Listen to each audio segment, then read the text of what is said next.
Welcome back mga sir. Ngayon ay isi-share ko naman sa inyo itong aking bagong bili na low-pass filter. Ito po siya. So, sa mga connection muna tayo. Ito ang ating input mula sa ating cellphone player. Tapos ito naman ang kaniyang power supply. 12 volt DC ngayon ang sinupply ko sa kanya, pero as per seller specification na naipost nila sa items na to is very wide po ang power supply voltage nito from 9 volt to 32 volt DC. In fact, itong kanyang filter capacitor is 35 volt, so capable siya mag-handle up to 32 volt DC, pero mas maganda hindi natin isagad ang kanyang voltage supply. Kahit 15 volts, 24 volts, okay pa yan. So naka-power on na to mga sir. Yan. Tapos meron po siyang phasing switching. Yan. Phasing switching po to. Parang crossover din, meron po siyang phase correction. So ito may dalawang op-amps po siya gamit ang NE5532 op-amps. So ito naman po ang ating output dito papunta sa ating amplifier. So itong amplifier na to mga sir is repair pa, sira na ang kanyang tone control or mga pre-amplifier dito. Pero ang kanyang main amplifier is okay pa naman, kaya ito ang iti-testing natin. So nakapid na ito doon sa kanyang input.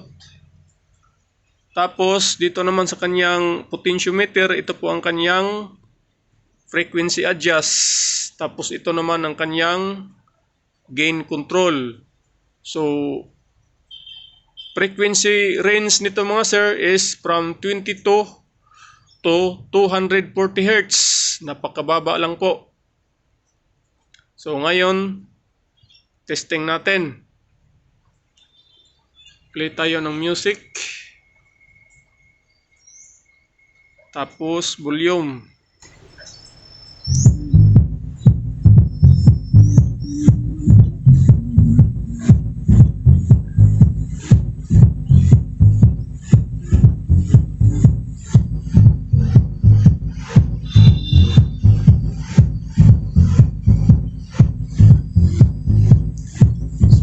Ngayon nakasara pa po ang kanyang frequency adjust. So dahan-dahan po nating buksan.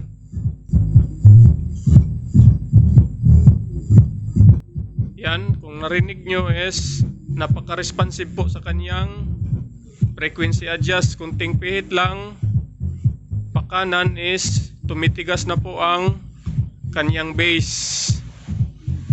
So sa mga mahilig sa sounds na gusto ang maririnig ay halos kalabog na lahat or bass, so ito ang maganda.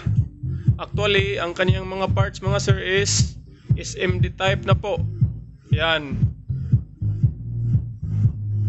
At napakaliit lang po sa kanyang board. Siguro nasa 1 inches by 2.5 inches lang po.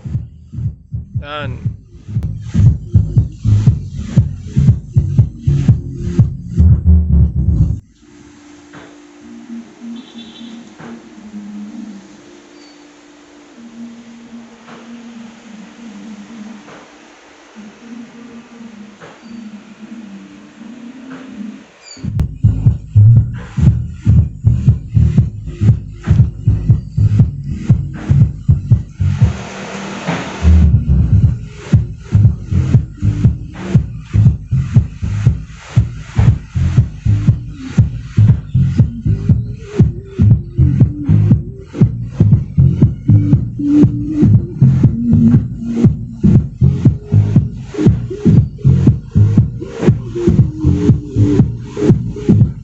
So sa ngayon naka-full na po ang kanyang frequency adjust. Nasa 240 Hz na siguro to dahil naka-full na.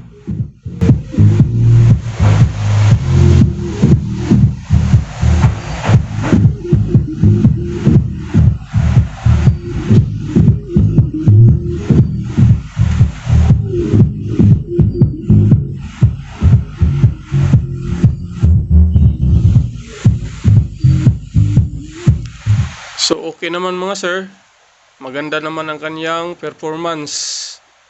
So sana matibay ito. Mabibili nyo lang po ito sa halagang 332 sa online, hindi pa kasama ang shipping. So kung gusto nyo mga sir, try nyo din to. So actually marami namang low pass filter na mapagpipilian sa online. Huwag lang yung na low pass filter, yung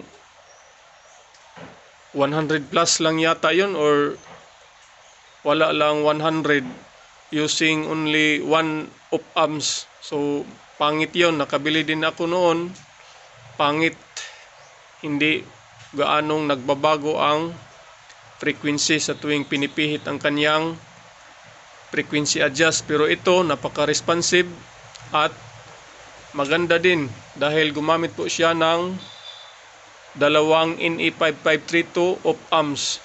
So yun lang mga sir, maraming salamat.